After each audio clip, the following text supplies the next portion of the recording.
Bueno, tengan todos muy buenas noches. Mi nombre es Jorge Alexander Cetino Serpas de la Universidad de Sonsonate y este será mi parcial número 2 de la cátedra de evolución de los seres vivos, ¿verdad?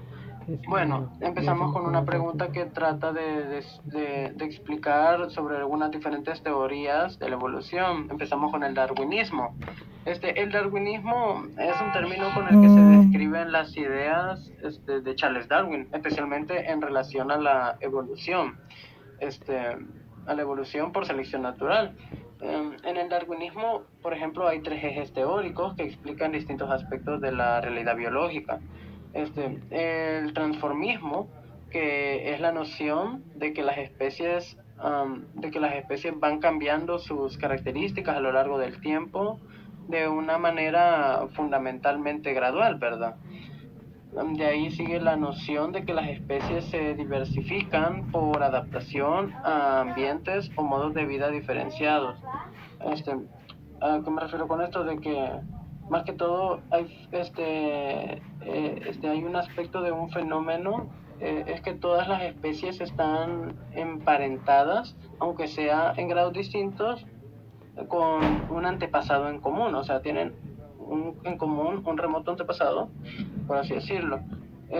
Y en tercero tenemos la adaptación al ambiente que motiva el cambio evolutivo, ¿verdad? Según había sido ya propuesta con anterioridad por otros autores, por así decirlo, como por ejemplo Lamarck, que ya vamos a hablar un poco del lamarquismo.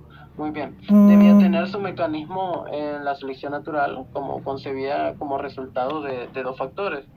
Estos son por un lado la variabilidad natural hereditaria de los individuos de una especie, ¿verdad? Y por otro la tasa diferencial de éxito reproductivo, dependientemente también de la tasa de supervivencia, ¿verdad? Entre las distintas variantes genéticas presentadas en la población. Puede ser de que algunos no se logren reproducir, pero como son parte de una cadena alimenticia, pues vayan a ser consumidos por así decirlo, por un depredador. Muy bien, como siguiente teoría tenemos el lamarquismo. Lamarck propone esta teoría él propone de que las formas de vida no habían sido creadas ni permanecían inmutables, como se aceptaba en su tiempo, ¿verdad? Hace bastantes años, sino que él ponía de que habían evolucionado desde formas de vida más simples. Describió de que las condiciones que habrían propiciado la evolución de la vida, este, y también propuso que el mecanismo por el que habrían evolucionado.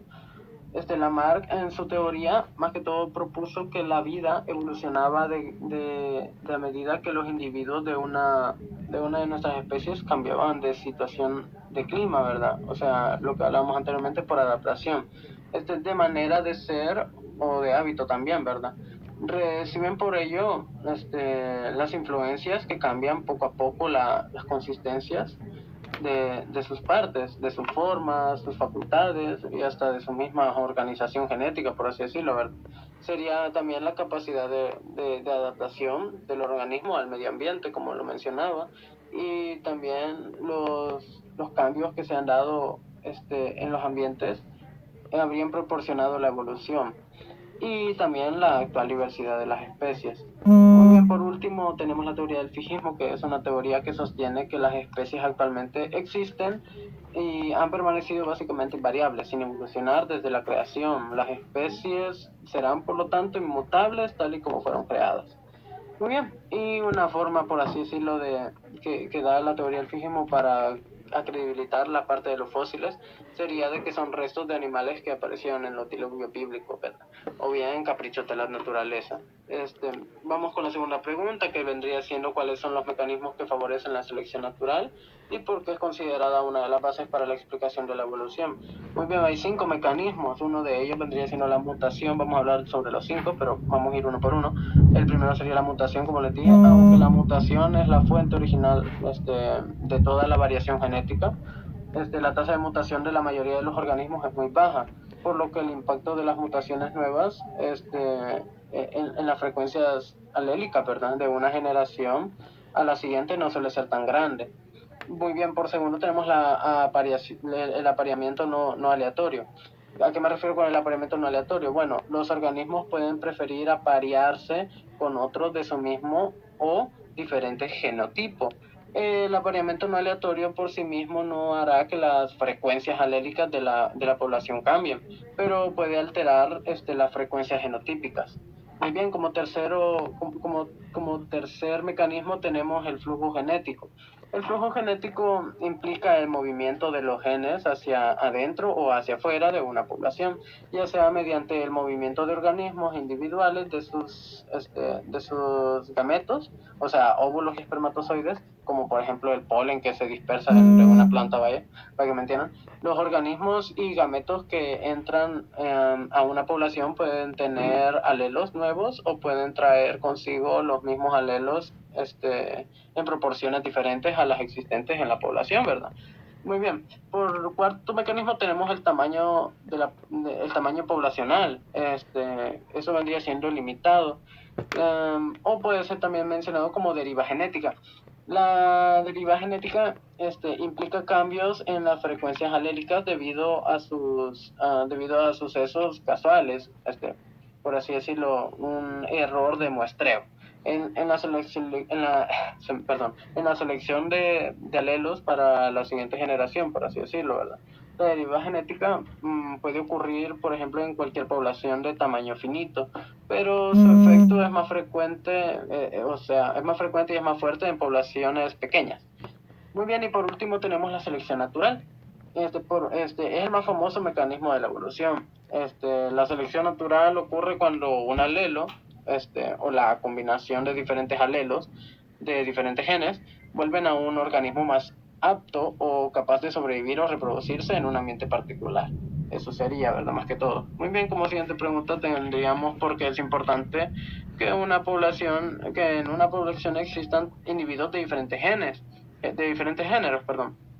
Muy bien, porque yo diría que porque gracias a ellos se da la cadena trópica, ¿verdad? Y el ecosistema puede mantenerse estable. De lo contrario, si hubiera una especie en específico que falta dentro de un ecosistema, puede llevarse a dar una sobrepoblación de algunas especies en específico, donde dicha especie faltante sería la encargada de mantener nivelada, ¿verdad? La tasa de supervivencia. Muy bien. Como cuarta pregunta tenemos por qué es importante hablar de las mutaciones. Muy bien. Es importante hablar de las mutaciones porque gracias a las mutaciones es como se da la evolución. Las mutaciones son la puerta hacia la evolución, por así decirlo, porque gracias a ellas es como se logran desarrollar nuevas habilidades, al menos en los seres vivos, al menos por así decirlo, cuando son ambientes de clima, el clima está demasiado frío, demasiado caliente para una especie, tiene que adaptarse a ese entorno, en ese ecosistema, ¿verdad? Y los que sean más aptos son los que van a sobrevivir, son los que van a lograr reproducirse y son los que van a lograr dar una nueva camada, ¿verdad? De esa especie y y esas crías que dieron pueden tener más resistencia a estas cuestiones climáticas, perdón. Pueden tener, pues, por así decirlo, desarrollar este vello más caliente en el caso de que el clima es demasiado frío, ¿verdad? Etcétera. Si es en el caso de que la comida no es abundante, pues las especies pueden llegar a adaptarse a comer comida que no estaban comúnmente, ¿cómo es la palabra? No estaban comúnmente acostumbradas a comerlo, ¿verdad? Muy bien. Eso sería todo por esta pregunta. La siguiente sería en qué consisten las estrategias R y estrategias K y qué tienen que ver con la selección natural. Muy bien. La estrategia R sería como, bueno, tiene ciertas características. Una de ellas puede ser que la camada de organismos son pequeños, por ejemplo los roedores, ¿verdad? Los roedores son organismos muy pequeños y también tienen una maduración sexual temprana. También tienen escaso cuidado parental, por así decirlo, y tienen varios episodios reproductivos, o sea que dan varias crías. ¿Por qué? Porque su periodo de tiempo de vida es demasiado corto. Entonces ellos dan a reproducirse en una gran cantidad varias veces para así poder mantener viva la especie, porque como tienen un corto periodo de tiempo, prácticamente lo contrario que en la estrategia R. Es la camada de organismos grandes, como por así decirlo los elefantes, tienen una maduración sexual tardía, o sea, como la mayoría por así decirlo, de los humanos, nosotros crecemos y tenemos una maduración sexual tardía, que usualmente tarda entre unos 12 a 13, 14 años. También tienen un intenso cuidado parental, o sea, tienen bastante aprecio uno con los otros, viajan en manada, tienen esa cuestión de que se cuidan unos a los otros, ¿verdad? Y estos tienen un episodio reproductivo, es lo contrario a lo otro. Estos se reproducen pocas veces por lo mismo de que tienen un largo periodo de tiempo de vida. Entonces, no es necesario que se estén reproduciendo varios a cada rato para que puedan sobrevivir y seguir sobrellevándose, sino que estos con un corto tiempo, o sea, como tienen un largo tiempo, perdón, no necesitan reproducirse tanto, ya que las especies de este tipo de estrategia, que es la estrategia K, suelen vivir mucho tiempo. Y el crecimiento es sigmoideo. Muy bien, como la última pregunta tenemos cómo las diferentes variaciones pueden favorecer la selección natural.